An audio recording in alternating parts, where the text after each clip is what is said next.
घना वातावरण, बड़ी बड़ी बिल्डिंग्स और स्ट्रीट्स पर मौजूद एआई रोबोट्स, ये पृथ्वी का भविष्य नहीं बल्कि हमारे सोलर सिस्टम का पास्ट है, क्योंकि ये है मालडेक, अर्थ का पड़ोसी एलियन ग्रह। और इस पूरे ग्रह पर इन एडवांस्ड एआई मशीन्स का ही राज था।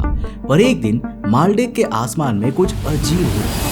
दूर से आई हुई एक तेज चमक से पूरे ग्रह का वातावरण जलने लगता है, मशीन्स और इंफ्रास्ट्रक्चर मेल्ट होने लगते हैं और तभी एक और लाइट सीधा ग्रह से टकराती है, जिसमें इतनी एनर्जी होती है कि पूरा ग्रह पल भर में एक मैसिव विस्फोट में बिखर जाता है, करोड़ों टुकड़ों में टूटकर उड़ता है। ये एक परमाणु हमला था जो इस ग्रह से कुछ लाख किलोमीटर दूर मौजूद उसके मून पर रहने वाले एलियन जीवन ने किया था। लेकिन क्यों? तो ये है मालडेक का वही मून, पृथ्वी की तरह नीला, बड़े बड़े समुद्रों, नदियों और डेंस जंगलों से भरा हुआ, जिस पर रहने वाले बड़े जायंट एलियन लाइफ ने ही उन एआई एडवांस्ड मशीन्स को बनाया था, जिन्होंने बाद में मालडेक पर कब्जा कर लिया था। और उन्हीं को खत्म करने के लिए इन एलियंस ने अपने सबसे ताकतवर कॉस्मिक वेपन से मालडेक पर हमला किया। पर इस अटैक में सबसे बड़ा नुकसान उनका खुद का हुआ, क्योंकि मालडेक के तबाह होते ही उनका ये मून उसके ऑर्बिट से बाहर निकल गया। मालडेक के फटने से निकली शॉकवेव्स और एस्ट्रॉयड इंपैक्ट ने इस नीले चांद पर इतनी तबाही मचाई कि इसका मैग्नेटिक फील्ड, एटमॉस्फेयर, समुद्र, सब कुछ खत्म हो गया। और ये once in a blue moon अब एक लाल, बंजर, मृत सेलेस्टियल बॉडी में बदल गया, जिसे आज हम मंगल ग्रह के नाम से जानते हैं। तो हेलो गाइस, मैं हूं कौशिक और चलिए शुरू करते हैं एक और नए एपिसोड को।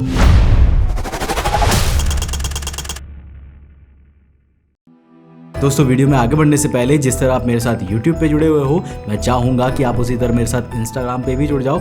ये है मेरा Instagram का user handle, link description box में है, जाके फॉलो कर लेना। सौर मंडल के उस हिस्से में जहां मार्स खत्म होता है और जुपिटर शुरू होता है, एक अजीब सी चुप्पी पसरी है। इस खामोशी में तैर रही है लाखों पत्थर की चट्टानें, कुछ धूल के कणों जितनी छोटी तो कुछ पृथ्वी के बड़े बड़े देशों जितनी बड़ी। वैज्ञानिक इस पूरे क्षेत्र को कहते हैं द एस्ट्रॉयड बेल्ट। पर क्या आपके मन में ये ख्याल आया है कि ज्यादातर स्टार सिस्टम्स में इस तरह की एस्ट्रॉयड बेल्ट्स उनके आखिरी छोर पर होती है, पर हमारे सोलर सिस्टम के भी ज्यादातर एस्ट्रॉयड इसके आखिरी छोर पर ही है। तो आखिर ग्रहों के बिल्कुल बीचों बीच इतनी बड़ी एस्ट्रॉयड बेल्ट कहां से आई? इसी सवाल का जवाब देते हुए कई वैज्ञानिक ये कहते हैं कि ये एस्ट्रॉयड बेल्ट अर्थ और जुपिटर के बीच मौजूद एक मैसिव सुपर अर्थ प्लैनेट के डिस्ट्रॉय होने से बनी है, जो तबाह होकर इस तरह टुकड़ों में बिखर गया, जिसके ज्यादातर टुकड़े धमाके की ताकत से सोलर सिस्टम के एज पर या दूसरे ग्रहों की ओर फेंक दिए गए, जबकि कुछ जो बचे वो आज भी मार्स और जुपिटर के बीच घूमते हुए सूरज के चक्कर लगा रहे हैं। पर हमें ये पता कैसे चला कि एस्ट्रॉयड बेल्ट एक खोए हुए एलियन ग्रह के टुकड़े हैं और मार्स उस ग्रह का चांद था? तो ये कहानी जाती है 18वीं सदी में, जब टीटीएस बॉर्ड लॉ इंट्रोड्यूस हुआ, जिसने प्लैनेटरी डिस्टेंस का एक पैटर्न रिवील किया। तब विज्ञान को पहली बार यह एहसास हुआ कि मार्स और जुपिटर के बीच काफी जगह खाली है, क्योंकि सन 1766 में एक जर्मन मैथमेटिशियन जोहान टीएस ने प्लैनेटरी डिस्टेंसेस में एक मैथमेटिकल पैटर्न देखा। उन्होंने पाया कि प्लैनेट्स रैंडमली स्कैटर्ड नहीं है, बल्कि एक स्पेसिफिक फॉर्मूला फॉलो करते हैं। इस पैटर्न के मुताबिक मरकरी से शुरू करके हर अगले ग्रह की दूरी डबल होती है, और ये पैटर्न परफेक्टली प्रिडिक्ट करता है मरकरी, वीनस, अर्थ, मार्स, जुपिटर और सैटर्न की ऑर्बिट्स को। इतना ही नहीं, जब साल 1772 में जर्मन एस्ट्रोनॉमर जोहान बोर्ड ने टीटीएस बॉर्ड लॉ को पब्लिश किया, तो कई वैज्ञानिकों ने इस फॉर्मूला के बेस पर सैटर्न की दूरी और एक छुपे हुए ग्रह की भी प्रिडिक्शन की, और ये फॉर्मूला इतना एक्यूरेट निकला कि सन 1781 में यूरेनस को भी उसी प्रिडिक्टेड पोजीशन पर खोज लिया गया। लेकिन फिर ना कुछ अजीब हुआ, कुछ डरावना, क्योंकि इसी दौरान टीटीएस बोर्ड लॉ की कैलकुलेशन में एक और ग्रह की मैथमेटिकल प्रेडिक्शन हुई, और वो भी मार्स और जुपिटर के बीच में, जिसके बाद पूरी दुनिया भर के वैज्ञानिक उस ग्रह को खोजने में लग गए, लेकिन उन्हें वहां कोई भी सुपर अर्थ प्लैनेट नहीं दिख रहा था। पर तभी सन 1801 में एक इटालियन एस्ट्रोनॉमर जेपी पियाजी ने कुछ देखा, बिल्कुल वही जहां टीटीएस बोर्ड लॉ ने एक सुपर अर्थ प्लैनेट प्रिडिक्ट किया था, यानी मार्स और जुपिटर के बीच में। इसका नाम रखा गया सीरेस। तो क्या ये वही खोया हुआ ग्रह था जिसे हम ढूंढ रहे थे? नहीं, क्योंकि सीरेस काफी छोटा था, करीब 470 किलोमीटर के रेडियस वाला, जबकि हम जिस ग्रह को ढूंढ रहे थे ना, वो अर्थ से भी बड़ा था। लेकिन फिर एक और अजीब घटना होती है। हमें कुछ समय बाद मार्स और जुपिटर के बीच कुछ और रहस्यमयी ऑब्जेक्ट्स दिखते हैं। For example Pallas, Vesta, Juno और हजारों और एस्ट्रॉइड्स, और सभी काफी छोटे छोटे थे, खासकर कोई भी ग्रह कहलाने के लिए योग्य नहीं था। जिसके बाद हमें रियलाइज हुआ कि ये एक पूरी एस्ट्रॉइड्स की एक गोल पट्टी है, जिसमें करोड़ों छोटे छोटे एस्ट्रॉइड्स एक स्पेसिफिक ऑर्बिट में सूरज का चक्कर लगा रहे हैं। इस रीजन को हमने नाम दिया द एस्ट्रॉइड बेल्ट, और यहीं से हमारी कहानी का सबसे बड़ा रहस्य कुर्सी पर आ बैठता है, क्योंकि सूरज के इतने पास इतनी परफेक्ट ऑर्बिट में किसी एस्ट्रॉइड बेल्ट का होना काफी अजीब बात था। इसलिए कई वैज्ञानिकों ने कहा कि यह एस्ट्रॉइड बेल्ट असल में आज से लाखों साल पहले अर्थ और जुपिटर के बीच मौजूद एक ग्रह था, और ये जीवन से भरा हुआ था आज की पृथ्वी की तरह। मार्स एक चांद के तौर पर उसके चक्कर लगाया करता था, लेकिन एक न्यूक्लियर वॉर में ये ग्रह तबाह होकर टुकड़ों में बिखर गया, और आज हम जिस एस्ट्रॉइड बेल्ट को देख रहे हैं वो इसका प्रूफ है। और ये मैं नहीं कह रहा, बल्कि ये कहना था येल यूनिवर्सिटी के एस्ट्रोफिजिसिस्ट डॉक्टर टॉम वैन फ्लैंड्रेन का। तो साल 1980 में वैन फ्लैंड्रेन यूएस नेवल ऑब्जर्वेटरी में प्लैनेटरी मोशन और ऑर्बिटल एनोमलीज के एक्सपर्ट थे। उन्होंने ग्रहों के बनने की प्रक्रिया को एक्सप्लेन करने वाले नासा के एक्रीसन मॉडल पर कई सवाल उठाते हुए उसे गलत बताया। तो नासा के एक्रीसन मॉडल के मुताबिक ग्रहों का निर्माण आज से करीब 5 अरब साल पहले सूरज के बनने के बाद उसके चारों ओर तेजी से घूम रहे बचे हुए मटेरियल, जिसे एक्रीसन डिस्क कहा जाता है, उसमें मौजूद कणों के आपस में टकराकर चिपकने और एक साथ इकट्ठा होने से हुआ है। पर यहीं पर वैन फ्लैंड्रेन ने सवाल उठाया कि अगर सोलर सिस्टम के शुरुआत में हर पार्टिकल 45,000 माइल्स पर आवर से सूरज के चारों ओर घूम रहा था, तो वो टकरा कर आखिर जुड़ कैसे सकते थे? वो तो एक दूसरे से टकरा कर एक्सप्लोड हो जाने चाहिए थे। तो ये प्लैनेट्स आखिर इतने सिमेट्रिकल और परफेक्ट अलाइनमेंट में आए कैसे? यहीं से उन्होंने रिवाइव की एक पुरानी थियरी, सोलर विजन थियरी। उनके अनुसार सूरज कभी इतनी तेजी से स्पिन कर रहा था कि उसके इक्वेटर से प्लाज्मा ब्लॉब्स अलग होकर स्पेस में फेंके गए। ये ब्लॉब्स ठंडे होकर प्लैनेट्स बने, और क्योंकि ये इक्वेटर से निकले थे, इसीलिए प्लैनेट्स एक ही फ्लैट ऑर्बिटल प्लेन में अलाइन हो गए। पर वैन फ्लैंड्रेन की सबसे शॉकिंग ऑब्जर्वेशन मार्स को लेकर थी। उन्होंने पाया कि प्लैनेटरी सिस्टम में प्लैनेट्स ज्यादातर पेयर्स में होते हैं, Earth, Venus, Jupiter, Saturn, Uranus, Neptune, लेकिन मार्स अकेला है, ना ट्विन ना सिमेट्री। और यहीं से उन्होंने प्रपोज किया मार्स कभी एक ग्रह नहीं था, बल्कि एक मून था, एक ऐसे प्लैनेट का चांद जो आज तबाह हो चुका है। उस खोए हुए ग्रह का नाम उन्होंने रखा मालडेक। वॉन फ्लैंड्रेन के मुताबिक मार्स मालडेक का टाइडली लॉक्ड मून था, और मालडेक के पूरी तरह एक्सप्लोड हो जाने के बाद ये एक नए ऑर्बिट में फेंक दिया गया, जहां से ये आज सूरज के चक्कर लगाता है। और आज एस्ट्रॉइड बेल्ट में जो मास है ना, वो मालडेक के ओरिजिनल मास का सिर्फ 5% है। इसके अलावा वॉन फ्लैंड्रेन ने मालडेक के डिस्ट्रक्शन के बारे में कई और बातें कही, जो सोलर सिस्टम के बाकी रहस्यों को भी एक्सप्लेन करती है, जिससे इस थियरी को और मजबूती मिलती है। फॉर एग्जाम्पल, मालडेक के एक्सप्लोजन में इतनी ज्यादा एनर्जी और शॉकवेव्स निकली कि सोलर सिस्टम का बैलेंस पूरी तरह से हिल गया। मार्स अपने ऑर्बिट से बाहर फेंका गया, वीनस की रोटेशन उल्टी हो गई, यूरेनस अपने एक्सिस पर लुढ़क गया, और प्लूटो का ऑर्बिट इतना बदल गया कि ये नेपच्यून के ऑर्बिट को क्रॉस करने लगा। लेकिन सवाल यही है कि मालडेक क्यों एक्सप्लोड हुआ? क्या ये एक्सीडेंट था या कोई एलियन लेवल इंटेलिजेंट एक्ट था? और वो कौन सी प्रूफ है जो साबित करता है कि मार्स कभी जीवन से भरा एक चांद था जो मालडेक के चक्कर लगाता था? तो सबसे पहले समझते हैं कि डॉक्टर टॉम वैन फ्लैंड्रेन ने मार्स को मालडेक का चांद क्यों माना। तो देखो, इसके पीछे ना मार्स के ही कई राज छिपे हैं जो नॉर्मली प्लैनेट्स के साथ देखने को नहीं मिलते। अगर आज हम मार्स को सिर्फ एक डेड प्लैनेट मानते हैं ना, तो शायद हम उस ग्रह की सबसे डरावनी सच्चाई को अनदेखा कर रहे हैं। देखो, मंगल ग्रह का रहस्य उसकी बनावट से ज्यादा उसके बिखरे हुए इतिहास में छुपा हुआ है, और उस इतिहास की सबसे गहरी परत हमें वहां ले जाती है जहां मार्स कभी किसी और की ऑर्बिट में था, और इस खूबसूरत सुपर अर्थ प्लैनेट मालडेक के चक्कर लगाता था, जिसके निशान आज भी इस पे मौजूद है। फॉर एग्जाम्पल, जरा मार्स की इन पिक्चर्स को देखिए, जहां मार्स का उत्तर और दक्षिणी भाग दो अलग अलग ग्रहों जैसे लगते हैं। उत्तरी गोलार्ध में आपको मिलती है सपाट जमीन, ऐसी जैसी कभी महासागर वहां पर बहा करती थी, लेकिन दक्षिणी गोलार्ध में आपको दिखाई देती है एक बर्बाद दुनिया, विशाल क्रेटर्स, ऊंचे ऊंचे पहाड़। अब इसी कॉन्ट्रास्ट को वैज्ञानिक कहते हैं द मार्शियन डाइकोटोमी। पर इसका कारण सिर्फ जियोलॉजी नहीं हो सकता, क्योंकि मार्स पर ना तो टेक्टोनिक प्लेट्स है, ना ही ऐसी किसी प्रक्रिया के संकेत जो इस अजीब रहस्य को समझा सके। और इस तरह के ज्यादातर पैटर्न्स हमें किसी सेलेस्टियल बॉडी पर तभी देखने को मिलती है जब वो किसी दूसरे मैसिव बॉडी के साथ टाइडली लॉक्ड हो। फॉर एग्जाम्पल हमारा मून, जिसका एक हिस्सा जो हमारी तरफ है उस पर अर्थ की कांस्टेंट ग्रेविटी के कारण कई अजीब जियोलॉजिकल स्ट्रक्चर्स देखने को मिलते हैं, जबकि इसकी फार साइड जहां अर्थ की ग्रेविटी का खिंचाव कम है वहां की सतह इससे बिल्कुल अलग दिखती है। इसके अलावा मार्स की सतह पर दो जगहें वैज्ञानिकों को डिकेड से हैरान करती रही हैं, थार्सिस बल्ज और अरेबिया टेरा। ये दोनों चट्टानी जियोलॉजिकल स्ट्रक्चर्स एक दूसरे के बिल्कुल विपरीत दिशा में मौजूद है, लेकिन सबसे चौंकाने वाली बात यह है ना कि इस तरह के पहाड़ी चट्टाने आमतौर पर टाइडल स्ट्रेस के कारण ही बनते हैं। हमने ऐसे स्ट्रक्चर्स सैटर्न के मून एन्सेलेडस पर, जुपिटर के यूरोपा और आयो पर भी देखे हैं, जहां ग्रेविटी उन्हें लगातार एक तरफ खींच रही होती है। लेकिन मार्स पर ऐसा ग्रेविटेशनल स्ट्रेस आज के किसी नोन बॉडी से एक्सप्लेन नहीं हो सकता।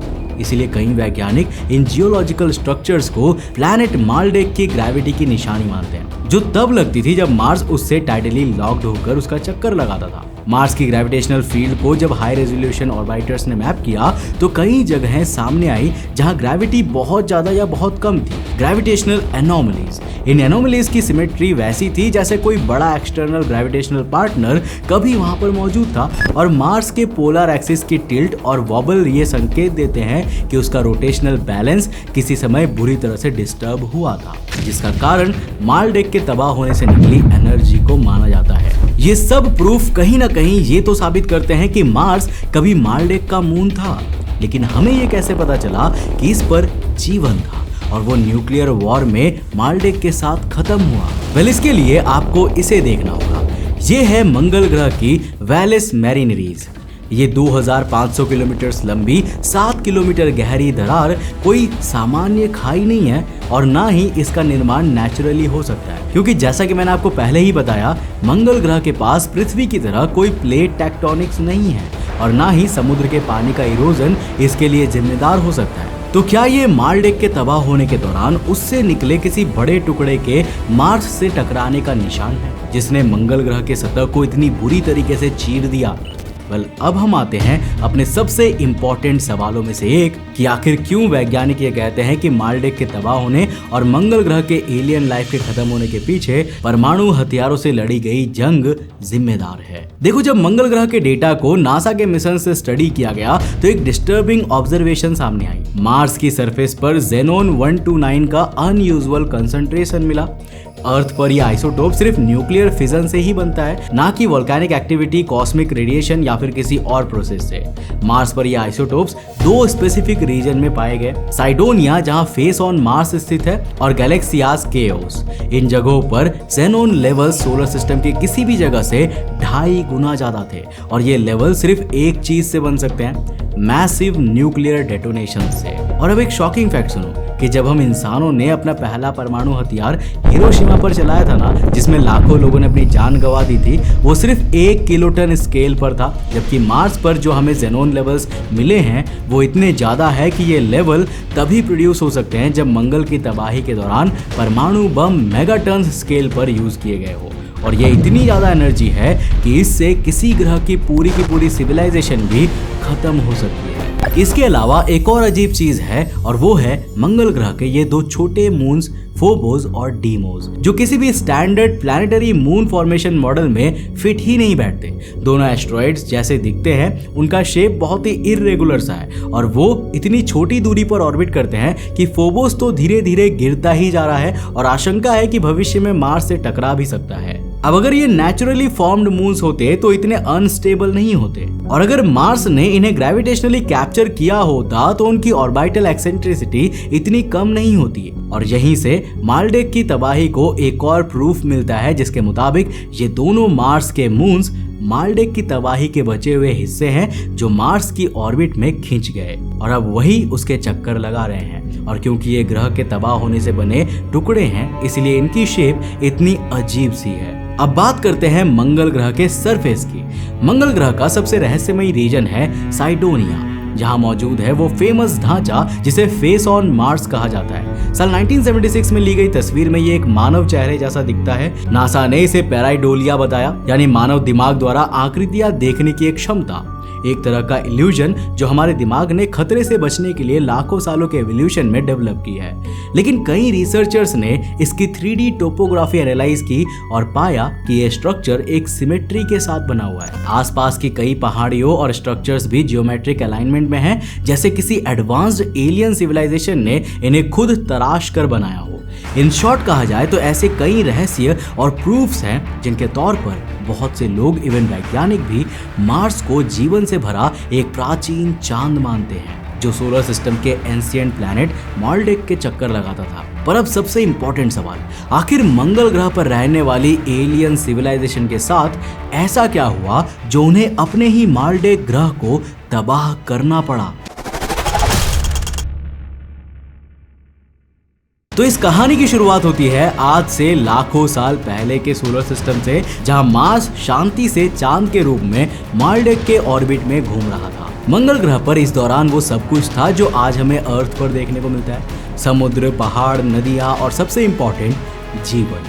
पर कोई सामान्य जीवन नहीं, बल्कि एक एडवांस्ड एलियन सिविलाइजेशन, बिल्कुल इंसानों जैसी या शायद उससे भी आगे। क्योंकि जहां आज की AI मशीन्स हमारे कंप्यूटर्स में एग्जिस्ट करती है और धीरे धीरे हमारी जॉब्स लेकर हमारे सिस्टम और स्मार्टफोन्स को हैक करके हमारी पर्सनल इंफॉर्मेशन चुराती है, मंगल ग्रह पर इन एलियंस ने AI को फिजिकल बॉडीज भी दे दी थी।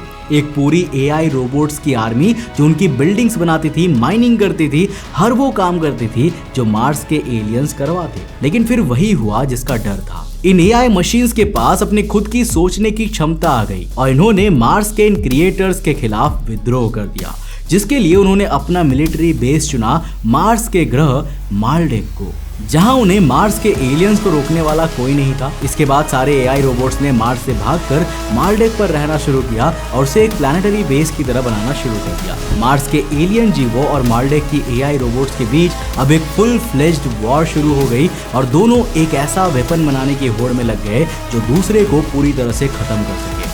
और इस वेपन रेस में जीत हुई मंगल ग्रह के एलियन जीवों की, जिन्होंने एक ऐसा पावरफुल न्यूक्लियर वेपन बनाया जिसकी मदद से उन्होंने पूरे माल्डेक की AI मशीन वाली आर्मी को खत्म कर दिया। पर माल्डेक पर हुई ये न्यूक्लियर वॉर इतनी भयानक थी कि इसमें सिर्फ ये AI मशीन्स ही तबाह नहीं हुई, बल्कि इस परमाणु हथियार की ताकत ने पूरे ग्रह को ही एक्सप्लोड कर दिया, जिसका रिजल्ट इस पूरे ग्रह के तबाह होने से निकली एनर्जी ने मार्स पर भी भयंकर तबाही मचा दी।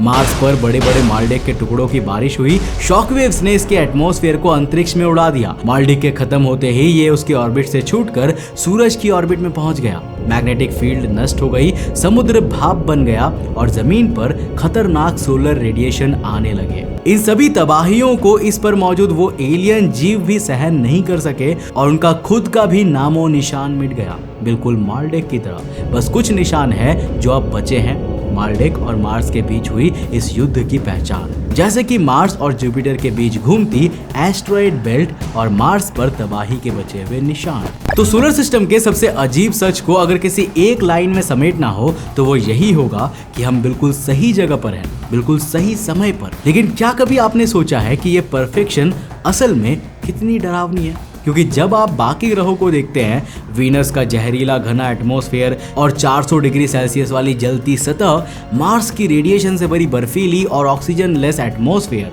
यूरेनस की झुकी हुई धुरी पर लुढ़कती हुई सीजन्स, तो अर्थ का संतुलन किसी वरदान जैसा लगता है। लेकिन अगर माल्डेक और मार्स के साथ हुई वॉर वाली हाइपोथेसिस को देखें तो ये भी लगता है कि कहीं अर्थ की ये शांति उस तूफान के आने से पहले की खामोशी तो नहीं लगती, जिसका डर हमें भी अभी से सताने लगा है। ऑलरेडी AI ने लोगों की जॉब से लेकर उनकी जिंदगी तबाह करना शुरू कर दिया है और दुनिया के कई एक्सपर्ट्स अब पहले से ही वार्न कर रहे हैं कि भविष्य में यही AI इंसानों के लिए सबसे बड़ा खतरा बन सकता है। लेकिन क्या ये AI हमारे खिलाफ भी कोई वॉर कर सकता है? और क्या पृथ्वी और उसके जीवन का भविष्य भी वही होगा जो मार्स और माल्डेक के साथ हुआ? वेल, आपका इसके बारे में क्या मानना है? क्या माल्डेक सच में हमारे सोलर सिस्टम का प्राचीन ग्रह था जो मार्स के साथ युद्ध में तबाह होकर एस्ट्रॉयड बेल्ट में बदल गया, जैसे कि यह हाइपोथेसिस कहती है, या सच कुछ और है? नीचे कमेंट सेक्शन खुला है, अपनी राय लिखकर जरूर बताना। दोस्तों, अगर वीडियो पसंद आया और कुछ नया सीखने को मिला तो इस वीडियो को लाइक करने के साथ साथ अपने दोस्तों के साथ जरूर शेयर करना। अगर आप नए हो इस चैनल पे और ऐसे इंटरेस्टिंग वीडियोस आपको पसंद है तो इस चैनल को फटाफट से सब्सक्राइब कर लेना और नोटिफिकेशन बेल को ऑन कर देना ताकि आपसे ये चैनल कहीं खो ना जाए। अगर आपको ये वीडियो पसंद आया है तो मैं आपको रिकमेंड करूंगा कि आप अगली वीडियो इससे जाकर जरूर देखना, जिसमें हमने बात किया है प्लैनेट एक्स के रहस्य के बारे में। आखिर प्लैनेट एक्स के साथ ऐसा क्या हुआ था, और एक नई डिस्कवरी बताती है कि प्लैनेट एक्स अब खत्म हो चुका है। आखिर ऐसा हुआ क्या, जानने के लिए इस वीडियो को जाकर देखना बहुत इंटरेस्टिंग है। मैं मिलता हूं आपको नेक्स्ट एपिसोड के साथ, तब तक के लिए बाय।